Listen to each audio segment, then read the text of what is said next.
Any New Year's resolutions? No, I think New Year's resolutions are counter-revolutionary. I'm sorry, the revisionist. The best way to change anything about your life is to just immediately do it. You know? Because if you're like, oh, I'll do it tomorrow, then what's to keep you from tomorrow saying I'll do it tomorrow, you know?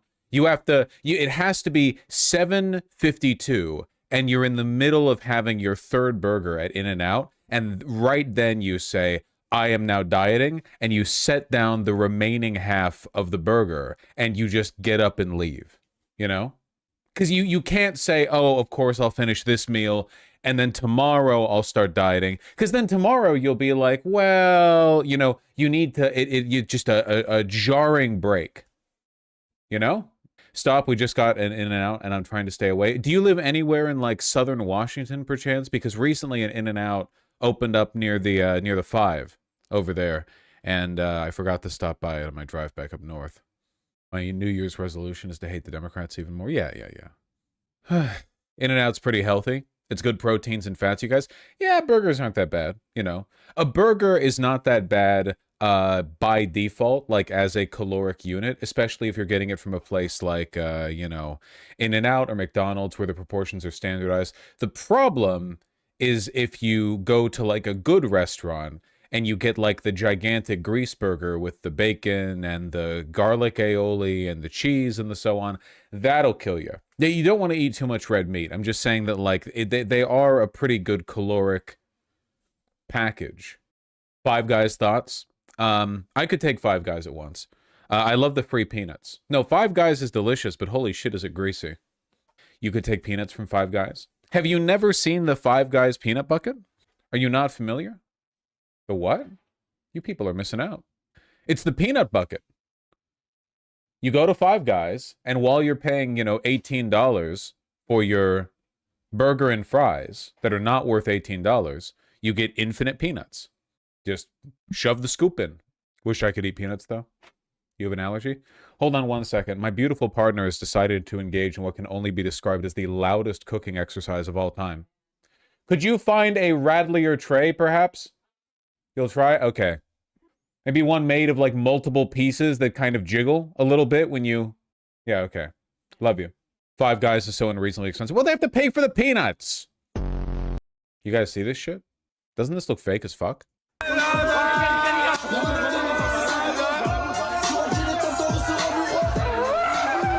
Is this real?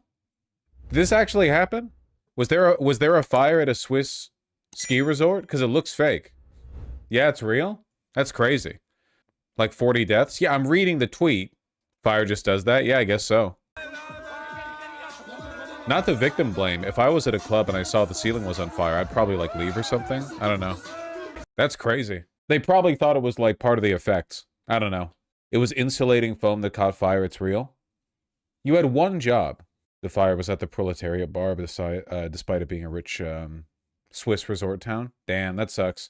Saw someone call the victims retards in chat. Stay classy, you clown. Well, obviously it is, like, obviously pretty retarded to see the club is on fire and stay to film it. I think that, I don't know. Let me turn this in. Can I turn this into a rant on modernity?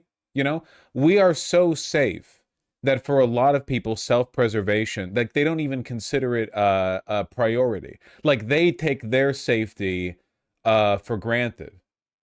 You know what I mean?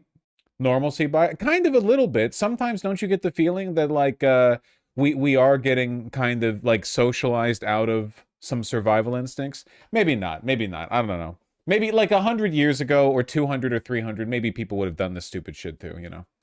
Well, they wouldn't have been filming it with their phones because they didn't have phones back then. Now 100-plus-year-old people were dying in fires in theaters as well. Yeah, but I don't know if they would have been, like, standing around gawking. I feel like 100 or 200 years ago, they would have been like, fire! There's a fire in the Lord's house! And then they all would have panicked and run outside. That's my assumption, but I wasn't there. I don't know. Still pretty sad. Weren't people more careless back then? I don't know if we can really, like, quantify that.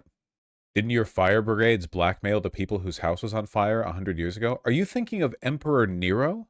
Or that one fire service in Rome or whatever? I think you're out of time a little bit here. Croesus, thank you, yeah. Not Nero. No, this was kind of a thing in early American fire services. I'm sure that level of graft was probably pretty omnipresent until we standardized social services, you know, like police and fire. Keep in mind, the concept of a police officer is maybe about 150 years old, you know? Super, super new. Fire departments are way older than police departments. Good firefighting is new? Yeah, maybe. Hey, did Japanese firefighters really do that? Did they really have that big, like, staff? Like the Windmaker? With the paper on top? You know what I'm talking about? Yeah, the fire wizards. Old Japanese firefighters.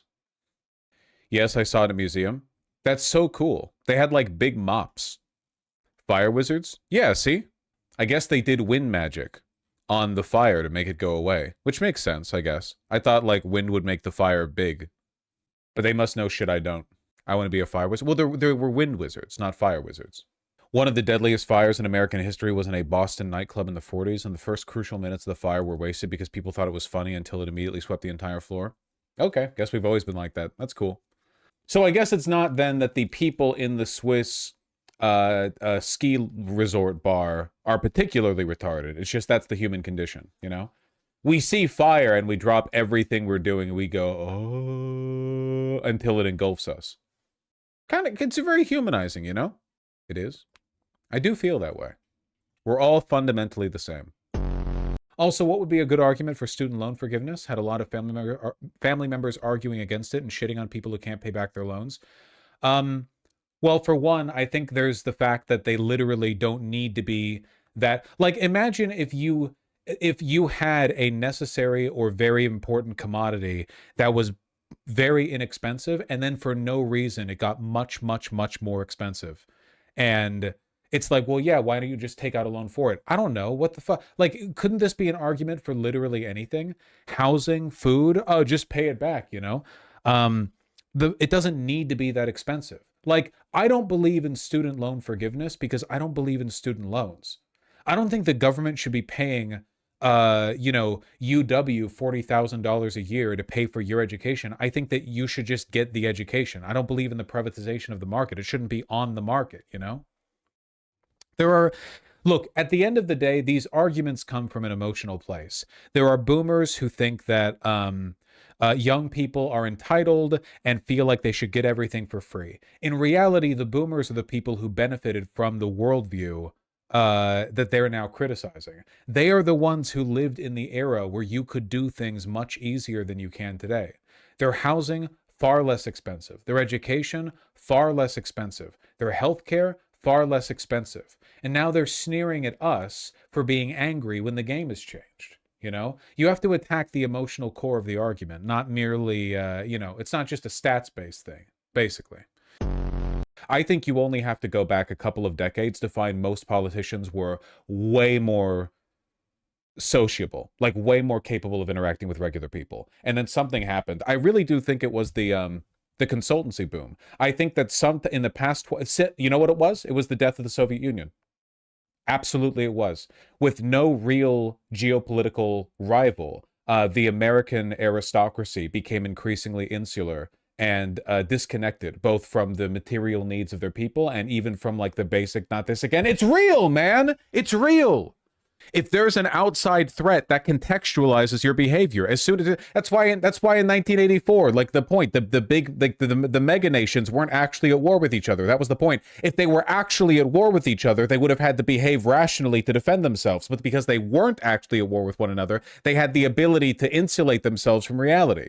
As soon as we lost our great enemy, the Soviet Union, spawn of Satan, we lost our way, okay? And all of our aristocracy, instantly, it all calcified and turned inward. Why talk with people when you can talk with consultants, you know? Neoliberalism came before the fall of the USSR. Yeah, but neoliberalism would not have survived the continued strength of the USSR. Neoliberalism has made America incredibly weak. It has bled us of our resources. Like, the amount of wealth inequality in America today is an actual strategic weakness for which an enemy could take advantage of.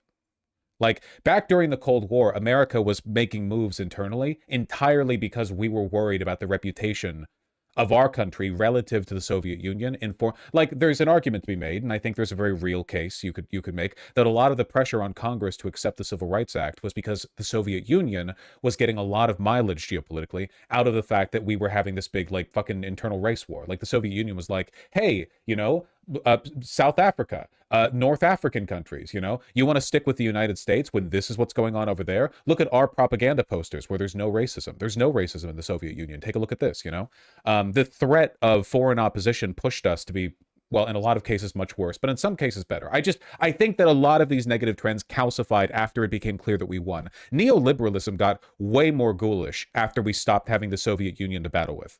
You see what we did to the former Soviet states, right? The moment there was no ideological opposition, every single capitalist became like an ideological rapist. Like the shock doctrine and the massive explosion in wealth inequality in the United States, they stopped having to justify what they believed in or advocated for in contrast to any other system. Now it's like the moderate position on the wealthy, or even like the progressive position from Democrats, like the mainstream Democrat position, is still not, there is too much wealth inequality. Isn't that insane? Republicans' position is, isn't it awesome that Elon Musk is going to be the world's first trillionaire? And the Democrat position is like, I don't know. Yeah, I guess like it's a little weird. They can't even name their enemy, Only a very small percentage of American politicians will just openly say, we need fewer billionaires. Like, just flat out, like they have too much. Plenty of Americans will say it. The American people will say that. A majority of the American people will say that. But if you go up to American politicians, you ask about a wealth tax, tiny percentage of them are okay with it. AI-powered VTuber Neurosama's creator has become the most subscribed to streamer on Twitch. God damn, man, my industry is cooked. 162,459 subs. Okay.